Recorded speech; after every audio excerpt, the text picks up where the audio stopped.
96வது Oscar விருதுகள் வழங்கும் விழா அமெரிக்காவின் லாஸ் ஏஞ்சல்ஸ் நகரில் விமரிசையாக தொடங்கியிருக்கிறது. இதில் தற்போது திரளான திரை பிரபலங்கள் கலந்து கொண்டிருக்கின்றனர். தற்போது ரெட் கார்பெட் எனப்படும் சிவப்பு கம்பள வரவேற்பு திரை பிரபலங்களுக்கு அளிக்கப்பட்டு வருகிறது. 96வது ஆஸ்கர் விருதுகள் வழங்கும் விழா தற்போது அமெரிக்காவின் லாஸ் ஏஞ்சல்ஸ் நகரில் விமரிசையாக தொடங்கியிருக்கிறது. சிறந்த திரைப்படம், சிறந்த நடிகர், சிறந்த நடிகை, சிறந்த டைரக்டர், சிறந்த இசையமைப்பாளர் உள்ளிட்ட பிரிவுகளில் இந்த விருதுகளானது வழங்கப்பட்டு வருகிறது. கடந்த 1929ஆம் ஆண்டு முதல் ஆஸ்கர் விருதுகள் வழங்கப்பட்டு வரும் நிலையில் தற்போது 96வது ஆஸ்கர் விருதுகள் வழங்கும் விழா தற்போது கோலாகலமாக தொடங்கி இருக்கிறது. அமெரிக்காவின் லாஸ் ஏஞ்சல்ஸ் நகரில் தற்போது 96வது ஆஸ்கர் விருதுகள் வழங்கும் விழா விமரிசையாக தொடங்கி இருக்கிறது. ரெட் கார்பெட் எனப்படும் சிவப்பு கம்பள வரவேற்பு திரை பிரபலங்களுக்கு தற்போது அளிக்கப்பட்டு வருகிறது. இந்த 96வது ஆஸ்கர் வழங்கும் விழாவில் ஓப்பன்ஹைமர் 13 விருதுகளுக்கும், புவர் திங்ஸ் 11 விருதுகளுக்கும், killers of the flower Moon 10 விருதுகளுக்கும், பார்பி 8 விருதுகளுக்கும், மாஸ்ட்ரோ படம் 7 விருதுகளுக்கும் தேர்வாகி இருக்கின்றன. தற்போது அமெரிக்காவின் லாஸ் ஏஞ்சல்ஸ் நகரில் 96வது ஆஸ்கர் விருதுகள் வழங்கும் விழா தொடங்கி நடைபெற்று வருகிறது. பல்வேறு திரை பிரபலங்கள் வருகை தந்த வண்ணம் இருக்கின்றனர். இந்த முறை இந்திய தயாரிப்புகள் இறுதிக்கட்டத்திற்கு தேர்வாகாதது ரசிகர் மத்தியில் பெரும் ஏமாற்றத்தை ஏற்படுத்தி இருக்கக்கூடிய நிலையில் இந்தியாவில் பிறந்த இயக்குனர் இயக்கிய டு கில் அ டைகர் என்ற கனடா நாட்டு தயாரிப்பு திரைப்படம் சிறந்த ஆவணப்பட பிரிவில் இடம்பெற்று இருக்கிறது. கடந்த முறை த எலிஃபண்ட் விஸ்பரஸ் என்ற ஆவணப்படம் விருது வென்ற நிலையில் டு கில் அ டைகர் ஆவணப்படம் ஆஸ்கர் வெல்லுமா என்ற எதிர்பார்ப்பு ரசிகர்கள் மத்தியில் பெரும் எதிர்பார்ப்பை ஏற்படுத்தி இருக்கக்கூடிய நிலையில் 96வது ஆஸ்கர் விருதுகள் வழங்கும் விழா தற்போது அமெரிக்காவின் லாஸ் ஏஞ்சல்ஸ் நகரில் விமரிசையாக தொடங்கி இருக்கக்கூடிய ஆஸ்கர் விருதுகள் வழங்கும் விழாவிற்கு பல்வேறு திரை பிரபலங்கள் தற்போது வருகை தந்து கொண்டிருக்கின்றனர். ரெட் கார்பெட் எனப்படும் சிவப்பு கம்பள வரவேற்பு தற்போது பிரபல திரை பிரபலங்களுக்கு வழங்கப்பட்டு வருகிறது. அமெரிக்காவின் லாஸ் ஏஞ்சல்ஸ் நகரில் தற்போது 96வது ஆஸ்கர் விருதுகள் வழங்கும் விழா தொடங்கி இருக்கிறது. சிறந்த திரைப்படம், சிறந்த நடிகர், சிறந்த நடிகை, சிறந்த டைரக்டர், சிறந்த இசையமைப்பாளர் உள்ளிட்ட பிரிவுகளில் கடந்த 1929ஆம் ஆண்டு முதல் இந்த ஆஸ்கர் விருதுகள் வழங்கப்பட்டு வரும் நிலையில் தற்போது 96வது ஆஸ்கர் விருதுகள் வழங்கும் விழா கோலாகலமாக தொடங்கி இருக்கிறது. இது தொடர்பான விரிவான விவரங்களை செய்தியாளர் பார்த்திபன் வழங்க கேட்போம். பார்த்திபன், வணக்கம். தற்போது ஆஸ்கர் விருது விழா தொடங்கி இருக்கக்கூடிய நிலையில் எந்தெந்த திரைப்படங்கள் எத்தனை விருதுகளுக்கு தேர்வாகி இருக்கிறது, எதிர்பார்ப்புகள்லாம் என்னவாக இருக்குது பிரபாகரன்? இனிதே தொடங்கி இருக்கிறது. ரெட் கார்பெட்ல உலகின் மிகச்சிறந்த நடிகர்கள், திரை பிரபலங்கள், அமெரிக்காவின் உச்ச நட்சத்திரங்கள் எல்லாம் ஒய்யாறு நடை போட்டு போஸ் கொடுத்த காட்சிகள் எல்லாம் நம்ம திரையில பார்த்துட்டு இருந்தோம். தொடர்ந்து இன்னைக்கு நடக்கக்கூடிய இந்த முக்கியமான நிகழ்வுக்கான பரிந்துரைகள் ஏற்கனவே கடந்த ஜனவரி 23ஆம் தேதி இந்த பட்டியலானது அறிவிக்கப்பட்டது. கடந்த பிப்ரவரி 23ஆம் தேதி டெக்னிக்கல் அவார்ட்ஸ் விருதுகளும் வழங்கப்பட்டன. இன்னைக்கு முக்கிய பிரிவுகள்னு சொல்லப்படுற 23 பிரிவுகளுக்கான விருதுகளானது தற்பொழுது வழங்கப்பட்டு வருகிறது. அமெரிக்காவின் அந்த ஹாலிவுட் நகரில் இருக்கக்கூடிய இந்த டால்பி தியேட்டர்ல உலகின் ஆகச்சிறந்த அமெரிக்காவுடைய திரை பிரபலங்கள் எல்லாருமே ஒன்றாக குழுமி இருக்கிறார்கள். இது கோலாகலமான ஒரு கொண்டாட்டமாக நடைபெற்றுக் கொண்டிருக்கிறது.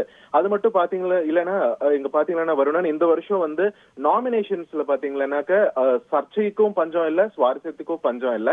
சர்ச்சை ஏன் அப்படின்னு கேட்டீங்கன்னாக்க பார்பின்ற ஒரு திரைப்படம், பெண்ணியம் பத்தின பேசிய ஒரு திரைப்படம், ஆணும் பெண்ணும் சரிசமமா ஒரு வேலையை செஞ்சு அதுல ஆணுக்கான கிரெடிட் தான் கொடுக்கப்படுது, பெண்ணுக்கான கிரெடிட் மறுக்கப்படுதுன்றத ஒரு அரசியல பேசின ஒரு திரைப்படம்.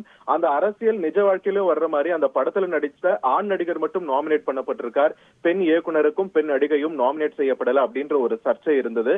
அதையும் தாண்டி மற்ற திரைப்படங்களை பார்க்கும் பொழுது நிறைய நாமினேஷன்ஸ், நிறைய பரிந்துரைகளை அள்ளி இருக்கிறது. உலகின் மிக பிரம்மாண்டமாக, அதுவும் கடந்த வருடம் இந்தியாவில பெரிய தாக்கத்தையும் ஏற்படுத்திய ஓப்பன்ஹைமர் திரைப்படம், கிறிஸ்டோபர் நோலன் இயக்கத்துல கிலியன் மர்ஃபி நடிப்புல வெளியாகி இருக்கக்கூடிய இந்த திரைப்படம் 13 பரிந்துரைகளை கைப்பற்றி இருக்கிறது. அது மட்டும் இல்லாம எமா ஸ்டோன் நடிப்புல வெளியான புவர் திங்ஸ் 11 பரிந்துரைகளை கைப்பற்றி இருக்கிறது. லியோனார்டோ டிகாப்ரியோ நடிப்புல மார்டின் ஸ்கார்செஸி இயக்கத்துல வெளியான Killers of the flower Moon 10 பரிந்துரைகளை கைப்பற்றியிருக்கிறது. பார்பி திரைப்படம் 8 விருதுகள், மாஸ்ட்ரோ திரைப்படம் 7 பரிந்துரைகள் கைப்பற்றி இருக்கின்றன. இந்த டாப் 5 இந்த திரைப்படங்கள் தான் வந்து அதிக எதிர்பார்ப்புகளுக்கு உள்ளாகி இருக்கின்றன.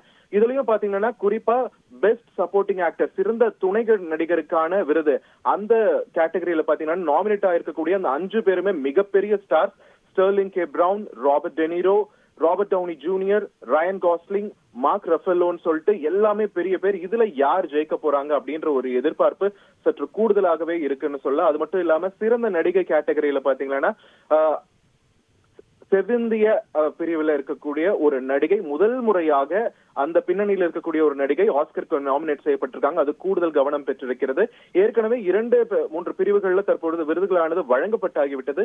சிறந்த துணை நடிகைக்கான விருது வந்து த ஹோல்டோவிஸ் திரைப்படத்திற்காக டவேன் ஜாய் ராண்டால்ஃப் கைப்பற்றியிருக்காங்க. அதே மாதிரி அனிமேட்டட் திரைப்படம் பிரிவுல சிறந்த அனிமேட்டட் குறும்படம் அந்த பிரிவுல வந்து பாத்தீங்களேனாக்க நிறைய திரைப்படங்கள், நிறைய சுவாரஸ்யமான திரைப்படங்கள் வந்து அதுக்கு வந்து நாமினேட் செய்யப்பட்டிருந்தது இந்த பிரிவுல. அது எல்லாத்தையும் தாண்டி சிறந்த அனிமேட்டட் திரைப்படத்திற்கான விருதை வழங்கி வென்றிருக்கிறது வாரிஸ் ஓவர் என்ற திரைப்படம். இதனைத் தொடர்ந்து நிகழ்ச்சியானது தொடர்ந்து நடைபெற்றுக் கொண்டிருக்கிறது. இன்னும் 2 மணி நேரத்திற்கு வந்து இந்த நிகழ்ச்சி தொடரும் என்று சொல்லப்படுகிறது. முக்கியமா இந்த மாதிரி ஆஸ்கர் விருதுகள் விழா வரும்போது ஒவ்வொரு வருஷமும் யாரு இந்த வருஷம் தொகுத்து வழங்க போறாங்க அப்படின்ற ஒரு எதிர்பார்ப்பும் இருந்தது. நீங்க இப்ப திரையில பார்க்கலாம், ஜிம்மி கிமெல், அமெரிக்காவின் பிரபல தொலைக்காட்சி ஊடகத்துல மிக பிரபலமானவர் ஜிம்மி கிமெல் தான் இந்த வருஷம் இந்த ஆஸ்கர் விருது தொகுத்து வழங்கிட்டு இருக்காரு. அதே மாதிரி ஒவ்வொரு வருஷம் இந்த ஆஸ்கர் வரும்போதும் இந்தியா சார்பா ஏதாவது ஒரு ரெப்ரசன்டேஷன் இருக்கான்னு நம்ம கண்கள் தன்னால தேட ஆரம்பிச்சிடும். அந்த விதத்துல டு கில் அ டைகர் அப்படின்ற ஒரு ஆவணப்படமும் வந்து நாமினேட் ஆயிருக்கு. ஜார்க்கண்டை சேர்ந்த ஒரு பெண் இயக்குனர் தான் நிஷா அப்படின்றவங்க தான் இந்த படத்தை வந்து இயக்கியிருக்காங்க. அவங்களுக்கு இந்த விருது கிடைக்குமா அப்படின்ற ஒரு கூடுதல் எதிர்பார்ப்பும் இருக்கிறது. ஜார்க்கண்ட் மாநிலத்துல பாலியல் துன்புறுத்தலுக்கு உள்ளாக்கப்பட்ட தன்னுடைய பெண்ணுக்கு நீதி கேட்டு போராடிய பெற்றோர்களுடைய வாழ்க்கையை ஆவணப்படுத்தி இருக்கிறது அந்த திரைப்படம். அந்த திரைப்படம் ஆஸ்கர் வெல்லுமா என்ற ஒரு எதிர்பார்ப்பும் வந்து கூடுதலாகவே இருக்கிறது. தொடர்ந்து நிகழ்ச்சியானது நடைபெற்றுக் கொண்டிருக்கிறது. தொடர்ந்து யார் யார் ஜெயிக்கிறாங்க அப்படின்ற ஒரு ரெகுலர் அப்டேட்ஸையும் நாம தொடர்ந்து தந்தி தொலைக்காட்சியில கேட்டுட்டு இருக்க போறோம். வருணன்.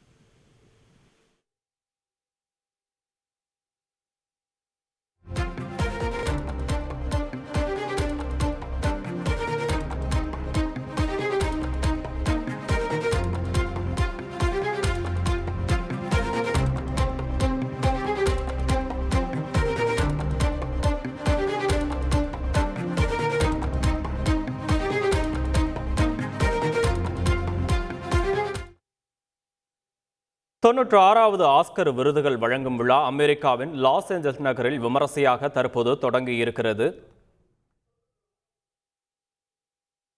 அது தொடர்பான காட்சிகளையும் தகவல்களையும் தற்போது பார்த்தோம். செய்திகளை உடனுக்குடன் தெரிந்து கொள்ள உடனே சப்ஸ்கிரைப் பண்ணுங்க.